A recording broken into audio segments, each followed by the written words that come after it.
o tempo excessivo no computador. Ontem eu vi uma frase e é bem o que eu realmente acredito. Esse excesso de tela, essa criança que passa o dia inteiro no quarto, o dia inteiro na sala, mas ali, ó, no computador, não deixa de ser uma criança, quando é excessivo, em abandono. É o abandono moderno, né? O pai larga o filho, abandona.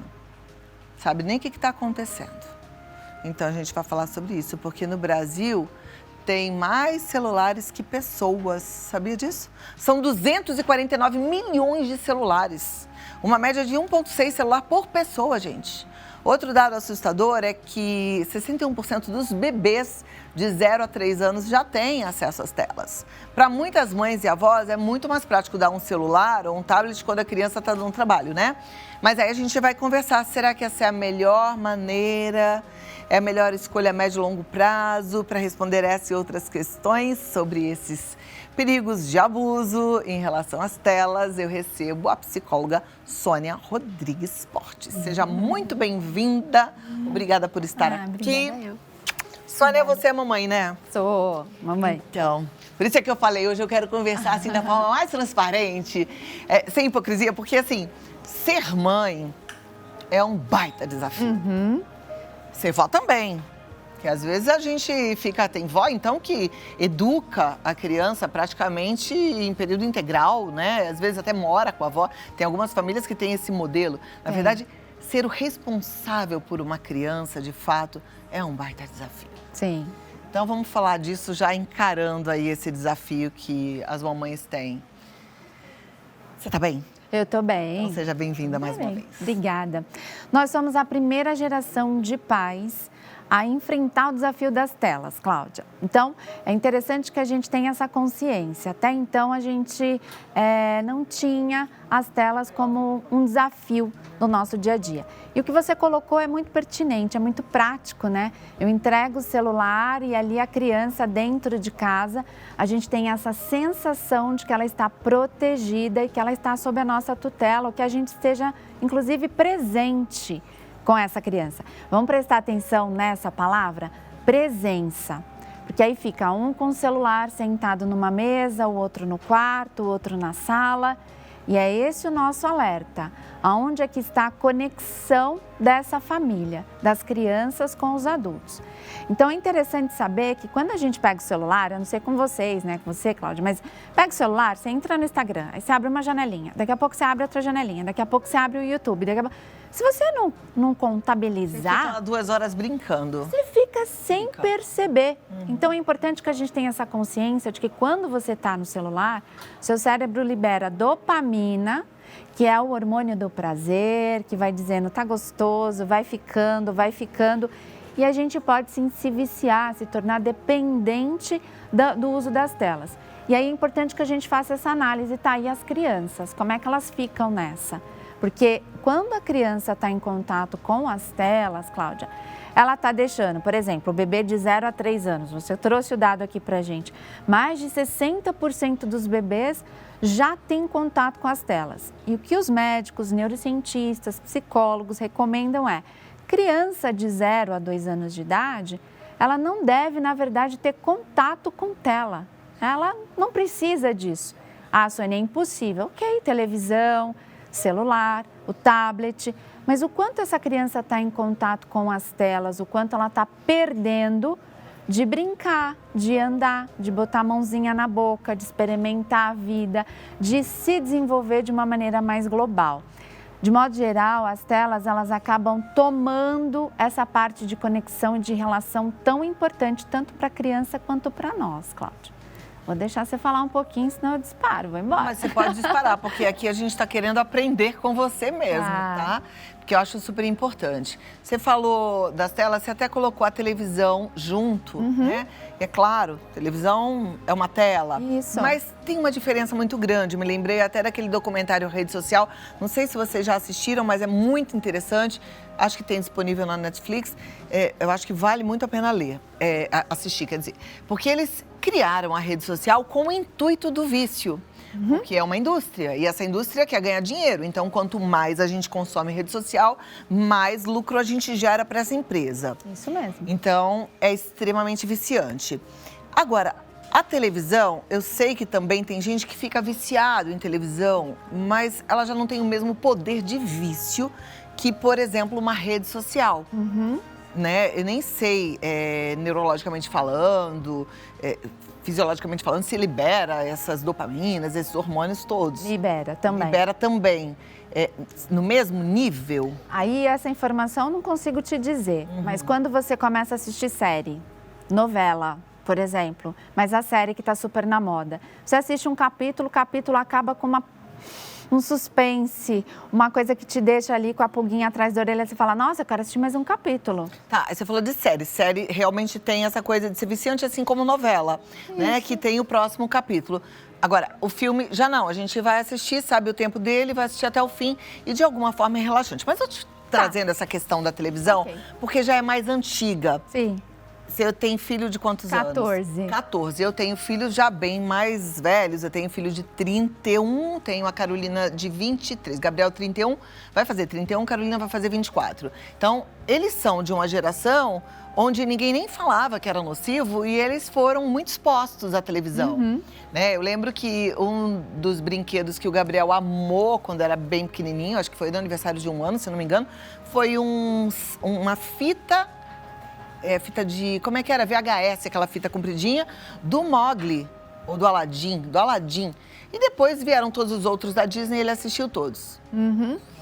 Aí eu fico pensando, será que fez mal isso? Ele não passava o dia inteiro na televisão, mas tinha aquele momento, quando estava friozinho, a gente ficava deitadinho, abraçadinho, assistindo juntos. Quando ele era pequenininho, ele colocava para dançar, ele gostava de bater palminha na frente da TV e eu vejo o Bernardo fazendo isso. Legal. Ótima provocação, Cláudia, porque assim, agora a gente não pode ter contato com telas, porque as telas são do mal, as telas fazem mal e a gente vai ficar viciado com isso. Não, esse também não é o caminho, né? As telas, elas trouxeram uma série de benefícios, a informação, a conexão, a divulgação de tudo que a gente tem no planeta é feito através de telas. Então, existe uma série de coisas benéficas, inclusive existem escolas que as crianças vão com os tablets, com computador, com laptop, para a sala de aula e elas fazem tudo ali através da conexão, o Google, e elas fazem pesquisa, então tem uma série de coisas muito boas com as telas. Inclusive, as brincadeiras dos pais podem acontecer com as telas. A gente pode jogar videogame, por exemplo. Eu jogo com meu filho, mais perco do que jogo, né? Ele que me... E aí ele está ensinando como é que é a regra do jogo e eu estou ali no momento de interação com ele. A gente precisa ter esse sinal de alerta para o equilíbrio, Cláudia. Não pode ter muita tela e não tem como viver sem telas em pleno século XXI. A gente precisa delas, todo mundo usa as telas, o WhatsApp, até o próprio... Existem aplicativos que monitoram o tempo de telas das crianças, por exemplo, até aonde a pessoa está, a localização da criança. São métodos de segurança que nos ajudam demais com o uso, por exemplo, de um celular. Mas a grande questão é o equilíbrio. Aonde está o equilíbrio? Quantas horas essa criança fica conectada com as telas? Qual é o tempo delas? A Organização Mundial de Saúde diz, por exemplo, que crianças de 0 a 2 anos não precisam ter contato com telas. É claro que elas vão ver uma televisão, elas vão dançar, elas vão escutar um estímulo musical, isso vai acontecer. Mas ficar conectada, mexendo num celular, um celular não é brinquedo, né? Você trouxe aqui, crianças de 0 a 3 já tem aproximadamente 60% de crianças com essa idade que tem o próprio celular. E o celular não é um brinquedo. Ali pode vir uma cena inadequada para a criança, fora da faixa etária, com cenas de abuso para a criança, de violência de todos os tipos, e ela vai ter acesso a um conteúdo que agride a fase em que ela está. E aí, como que você faz para monitorar o que a criança está assistindo? Você está ali de olho em tudo que a criança está vendo? Como é que você faz esse controle? Então, sentar do lado da criança e assistir um filme da Disney, assistir um videozinho no YouTube, uma musiquinha da galinha pintadinha para cantar, quem nunca? Mas depois a gente tira o sapato, vai passear na grama, vai brincar na quadra, vai usar a massinha, vai ter um momento de conexão com a família. E fica muito fácil você delegar por conta da vida, da correria, do cansaço, de um certo comodismo, de não ter a consciência de que de repente você está deixando o teu filho sem o que ele tem de mais importante, que é tempo de conexão com você. Perfeito. Né? Esse é o melhor dos mundos. Eu aqui fico pensando qual é o meu papel como comunicadora, né? Mostrar essa flexibilidade, porque para mim é muito importante que também a gente tire a culpa dessas mães que às vezes fizeram um roteiro tão bacana para os filhos. Ele tem o tempo da escolinha, ele tem o tempo do almoço, ele tem o tempo de brincar no parquinho, ele tem o tempo de sujar as mãos, ele tem o tempo de explorar a casa, mas ele tem o tempo de ficar sentadinho, curtindo um desenhozinho para baixar a bola, para depois já preparar ali para o soninho. Tem.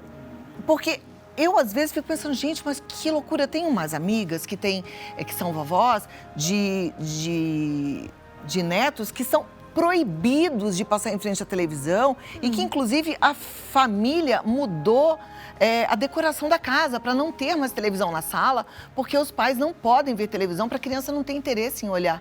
Eu fico pensando, será que é tão necessário isso? A gente precisa se adaptar ao que o mundo está oferecendo, né? Eu gosto muito do Darwin porque ele diz o seguinte: o que faz com que a gente esteja aqui é a nossa capacidade de adaptação. Então, qual a nossa capacidade de adaptação?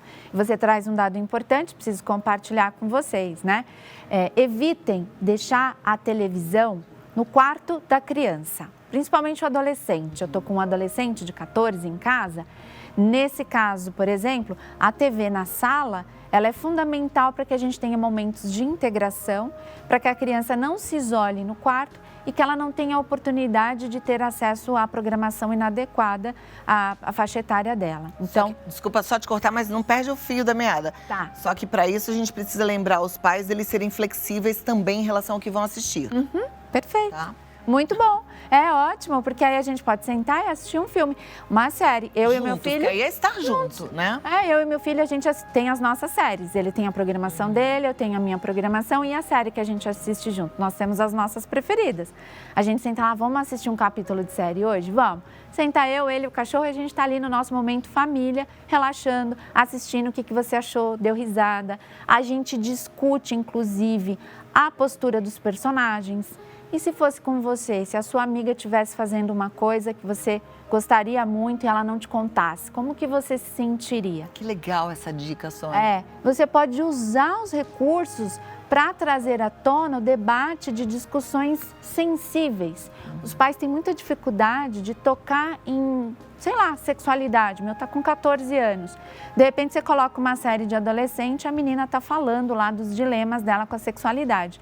Ponto para mim, pergunto para o meu filho, como é isso para você? Você já pensou em como vai ser com você? Você já discutiu isso com seus amigos? Você já teve vontade de fazer tal coisa? E se fosse você no lugar da protagonista, o que você faria? Então, use os recursos das telas a favor da educação. Mas isso não vem por osmose, Cláudia. A gente precisa estar atento. O que você está assistindo? O que nós estamos?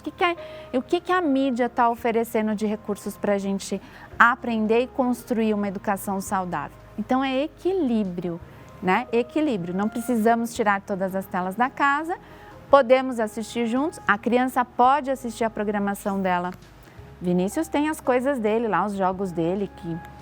Eu olho e falo, não é muito para mim. Tem um mais tranquilinho aí para a gente jogar juntos? Ok, é o espaço dele. Mas a gente pode ir juntos também construir, pensar e debater esse mundo através da tecnologia.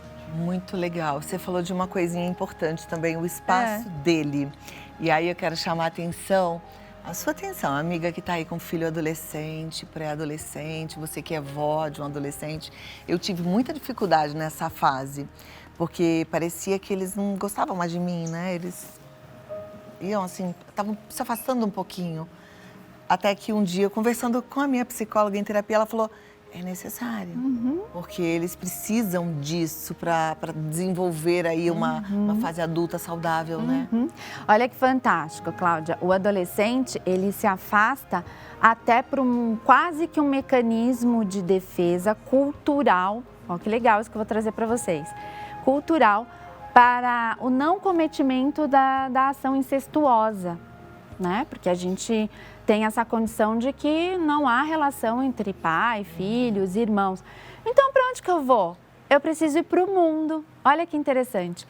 Então, esse afastamento de buscar as respostas no mundo, as suas próprias respostas, a sua autonomia, é quase que um mecanismo de defesa para não cometer uma ação incestuosa, o incesto na gente, família. Entre 1000 aspas, tá? Hoje em dia a gente fala qualquer coisa, porque o mundo tá muito chato em alguns aspectos, né? Então, vocês estão entendendo, porque isso é um papo bem profundo. Mas isso que você tá trazendo eu achei incrível, porque esses dias eu tava até conversando com a minha nora, e a gente tava falando do Gabriel, como que era, como é que não era, quando era adolescente. E eu falei, Cá, eu fiquei tão feliz quando vocês começaram a namorar, e de fato eu fiquei... Porque o meu filho foi assim, ele sempre foi muito... A gente tem uma relação muito gostosa, todos lá em casa. A gente é muito afetuoso, né? Mas na adolescência ele deu uma distanciada. E eu falei, nossa, que estranho, acho que ele não gosta mais de mim, fiquei triste. E ele voltou a ser mais afetuoso depois que ele começou a namorar. Aí eu falei, nossa, que beleza, ele começou a namorar, agora ele voltou a gostar de mim. Eu acho que ele deu pra ele mesmo essa permissão.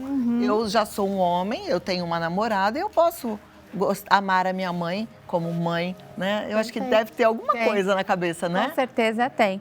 E aí um ponto, né? O adolescente, ele se afasta e a gente trouxe aqui a questão das telas, Cláudia. As telas, elas acabam sendo uma parceira na hora das refeições. Esse é um ponto importante. Então, o adolescente está lá conectado no celular dele, os pais também, cadê a conversa? Então, vai aqui mais uma dica de milhões, gente. Tá valendo muito essa entrevista aqui hoje, hein? Mais uma dica de milhões. Quer puxar assunto com o adolescente? Ah, normal. Ah, tudo bem. Ah, não sei o quê, né? As respostas monossilábicas. Leve o adolescente para comer, ou prepare uma comida bem gostosa em casa, sem telas. Você pode determinar esse combinado. Não precisa ser todo dia. O ideal seria, tá? Mas aqui vai ter o almoço, o jantar em família. Sem telas.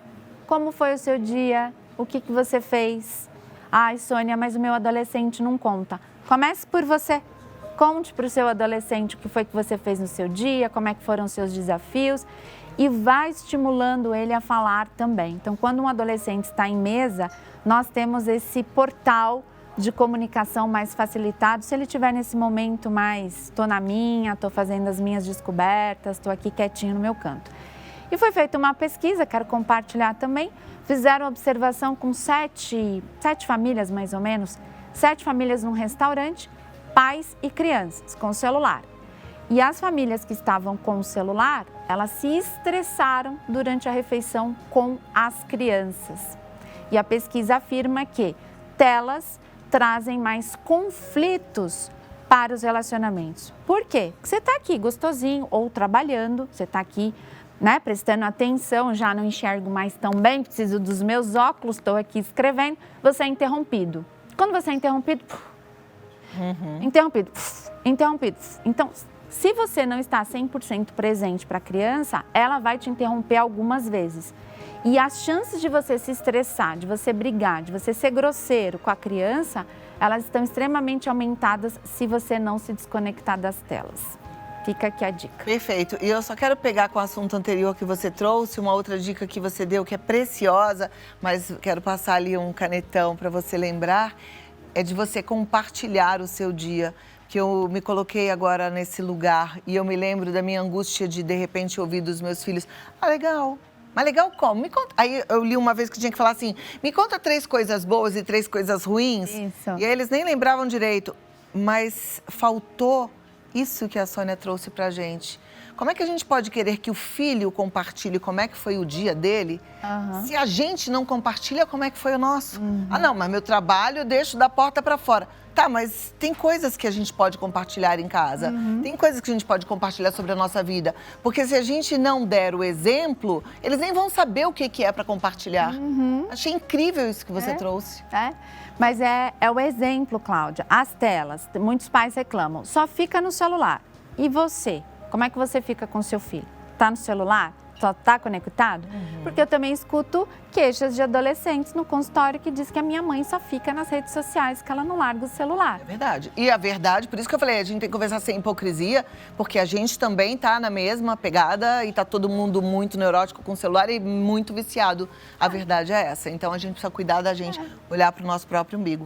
Ai, adoro quando você vem. Venho. Volte várias vezes, Voltarei. tá bom? É sempre um prazer, obrigada. Então agora, tá tudo bem de vez em quando o Bernardo colocar ali o videozinho dele para bater a palma, dançando galinha pintadinha? Pode. Mas ele só tem 1 ano. Então, a Organização Mundial de Saúde diz que não é tão recomendado, mas 1 horinha, meia horinha, Isso, ela só tá um ali, pouquinho. tá tudo bem, não tem Então. um dia chuvoso, foi para um lugar que não tem o que fazer, mas interaja. Se tem lá a galinha pintadinha, Claro, vamos cantar com a é criança. pra gente dançar junto. pra Aliás, eu dançar já sei junto. todas essas músicas e sei as dancinhas. Perfeito. Ele gosta. Faz junto com a criança, bom. tá bom?